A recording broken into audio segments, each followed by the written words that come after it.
नमस्कार दोस्तों, स्वागत है आपका खुशी से हेरिटेज किचन में। आज मैं आपके लिए लाई हूँ स्वादिष्ट और झटपट बनने वाली पाइनएप्पल केसरी। ये एक साउथ इंडियन स्टाइल मिठाई है जो खासतौर पर त्योहारों और ख़ास मौक़ों पर पसंद की जाती है और कम सामग्री में भी बन जाती है और कम से कम टाइम लगता है इसे बनाने के। तो चलिए हम बनाते हैं। सबसे पहले हम एक पैन में 2 चम्मच घी लेंगे।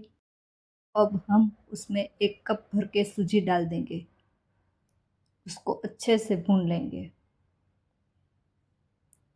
जब तक ये सुनहरी और खुशबूदार न हो जाए, तब तक उसे हमें चलाते रहना होगा और उसको पकने में हमें 5 से 7 मिनट लगेंगे।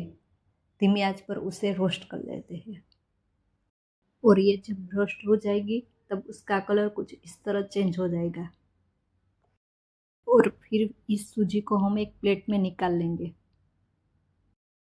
फिर उसी पैन में हम फिर से 2 टेबलस्पून घी डालकर उसमें फ्रेश आधा कप कटे हुए पाइनएप्पल के टुकड़े डाल देंगे और इसे धीमी आंच पर पका लेंगे। इसे पकने में हमें 3 से 4 मिनट लगेंगे। तब तक हमें उसे पकाना होगा। धीमी आंच पर पकाएंगे ताकि जले नहीं और उसका कच्चापन भी दूर हो जाए। तो धीमी आंच पर हमें इसे भूनना होगा। जब ये अच्छी तरह से पक जाए तब उसमें हम 1 कप पानी डाल लेंगे और इसमें हमें पानी गर्म करने की ज़रूरत नहीं है क्योंकि वो पाइनएप्पल के साथ ही उबल जाएगा। और धीमी आंच पर हमें पाइनएप्पल और पानी को दोनों को 2 से 3 मिनट तक उबाल लेंगे।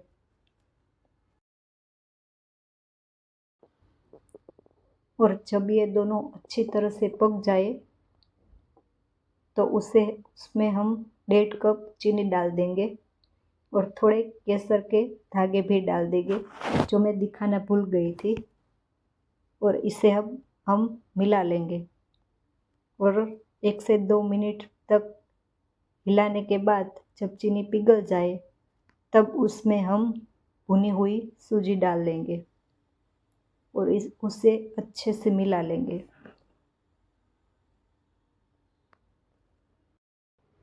और सूजी को हमें तब तक पकाना होगा जब तक ये सूजी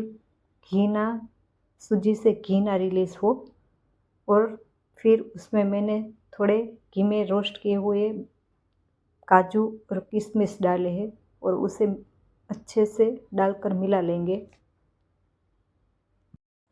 अब सूजी में से घी निकलने लगा है तो हमारा पाइनएप्पल केसरी बनकर तैयार है। तो अब हमें इसे सर्विंग प्लेट में निकाल लेते हैं। तो अब हम उसे एक सर्विंग प्लेट में निकाल लेते हैं। तो अब हम ऊपर से थोड़े केसर के धागे से गार्निशिंग करेंगे और तैयार है झटपट बनने वाली हमारी पाइनएप्पल केसरी, जो खाने में भी पाइनएप्पल का खट्टा मीठा स्वाद इसे और भी लाजवाब बना देता है। हम फिर मिलेंगे ऐसे ही एक रेसिपी के साथ।